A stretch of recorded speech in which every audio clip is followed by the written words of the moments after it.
Hello and welcome to Board Game Inquisition, where we're pretty obsessed with board game collections and collecting. So, it's race day, your driver's all set, your sponsorship is lined up, and of course all of your weapons and armour are ready to go. Are you all set for a killer ride? Well, here's 5 things I think you need to know about Neon Knights 2086.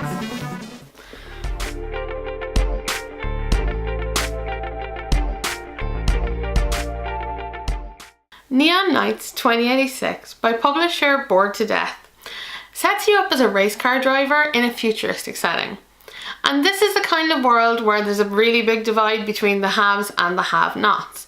So it's the winner of the XORL, the Extreme Racing League, that gets a golden ticket out of the slums and into the high life. This game is for 1 to 6 players as you race around a very 80s cyberpunk themed track, but race performance isn't the only way to win, as fan popularity counts too. This game focuses on grid movement as you work your way through the gears and progress your way around the track. Now, of course, you can't spend the entire time in 10th gear. There are corners and obstacles to be navigated, which you can choose to slow down for. If you don't, you get to roll the die, which can have catastrophic or amazing outcomes. In general, however, this game is more focused on the preparation section for the race rather than the race itself. In fact, you spend 6 rounds getting your vehicle ready to go into the race, where you can buy upgrades, you can get armour and weapons for your vehicle, you acquire sponsorship, and you can even add implants to your drivers to enhance them. Of course, you want to get one up on your opponent since you can actually attack each other during the race. However, the items seem to only have one use, and these can only be refreshed by landing on the corresponding symbol that's available on the board. This game takes its tableau building almost as seriously as it does its racing. Okay, so similar games to Neon Knights. I love racing games and I've played quite a few of them, so that's why I was really eager to review this game. And I think the closest it comes to is probably Formula D. However, it's a much more serious version of that, and one that's far more focused on the abilities of your car than the speed it's going. Setup is okay. There are tons of tiny decks and cards that need to be laid out, but these are clearly marked on both the game board and the player boards. It's recommended you play a campaign of 3 games, which for 2 of us took about 90 minutes. There's quite a bit of downtime between turns as you have to choose from an ever-changing selection of items and equipment to buy, and this was really amplified at 4 players. The rulebook was a huge disappointment for me because the opening page didn't even introduce the story or why it was we were racing in the first place. There is a comic included in the box, but that's not normally where I would look to find out, why it is we're having a race. I had to look that up on Board Game Geek. Not only that, but the font choice for the rulebook itself makes it very, very difficult to read, and oftentimes I found the rules were unclear or contradictory. There is an FAQ available on Board Game Geek, but I think that this rulebook really represents kind of a throwaway idea. Now, replayability wise, this game has tons going for it because it's got a modular track, and you can build all sorts of tracks in all sorts of different ways to race with you and your friends, and I think that's really, really exciting. Aesthetics wise, I love the 80s cyberpunk theme. The neon is bright and punchy. And if you listen along to the Board Game Geek users Dan D's Spotify playlist he built to go with the game, you really get such a flavour for what this is all about. I'll put a link to it in the description below. It's a really kick-ass playlist. However, the font choices are questionable at best. The cards are difficult to read from across the table. The scoreboard itself is practically indecipherable. And then you add neon colours on top of this, and it makes an already busy game board and board really difficult to decipher. Overall, the colours used in the game are definitely very 80s and sticking with the theme, but I wouldn't like to have any kind of visibility issues. Overall though, the components are very, very well made and it's a nicely made game. I do think, however, there's a little bit of an issue here with how they chose to implement the colours and the layout and the text. So, what's so special about Neon Knights? See, most racing games are all about getting across the line first. Neon Knights wants you to focus on the fact that there's so much more on the line than just winning. It really delves into the corporate world that goes on behind driving, and that's one that's not often touched on in games. It's a very interesting take on it. Okay, So how do I really feel about Neon Nights? Firstly, the negatives. While it's cool that you prepare your car for the race, I think it takes far too long. You spend more time prepping your car than you do actually driving it.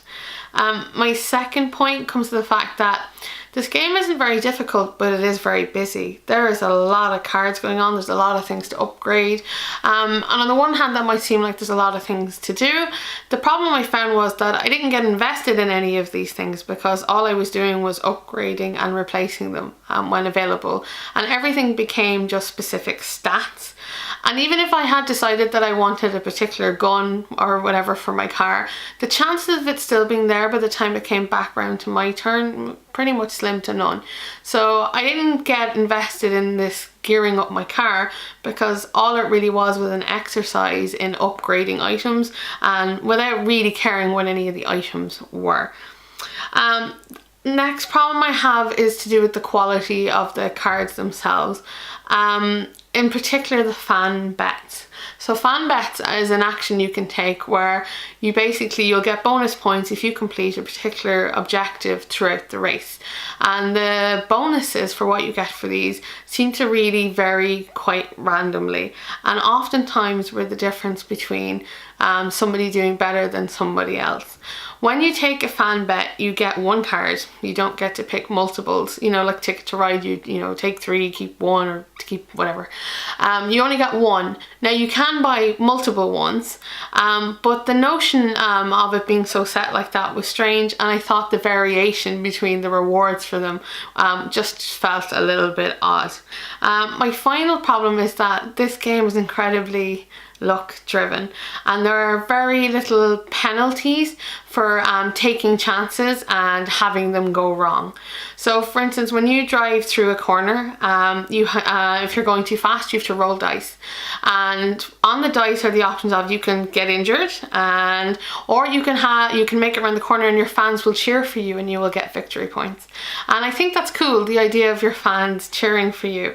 But the problem was that we had a game where a player just stayed in top gear the entire way and just managed to luckily make all of these rolls towards the end to get them a ton of victory points and win. So they did the entire track in roughly 10th gear, and we were kind of, I don't know, you feel a little bit cheated. Now some people are going to love that, right?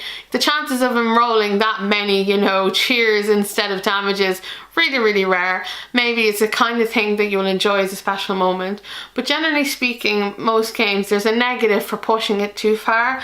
All that happens is that you go back down into first gear and you're on 1 armor, so you can continue racing. No one's ever out, and it just felt like, why the hell wouldn't you just push it all the time? Yet again, that could be considered a positive. Okay, so the positives. I think one of my favourite things about this game is the fact that you're never really out. That there's a limit to how far you can fall, and there's always a chance for recovery. You're always just waiting for your next big comeback, and I like that. No matter how far you may have fallen, you usually play in a campaign of races, so you've got the next race to play catch up and get back on top. I think that's a nice way of approaching this. Another amazing feature, of course, is its modular board, and there are a lot of pieces to it, so you can build all sorts of kind of cool and fun and dangerous tracks for you and your friends to ride around on, and I think that's actually pretty exciting. Now, what I've not really emphasized so far about this game is the fact that you can shoot your friends. This is kind of Mad Max style, where you're armoring up your car and you're strapping on as many guns as you can to the front. And I really like that aspect to it because it's something that other car racing games, except maybe Chariot Race, don't do. And this is definitely a step up from Chariot Race.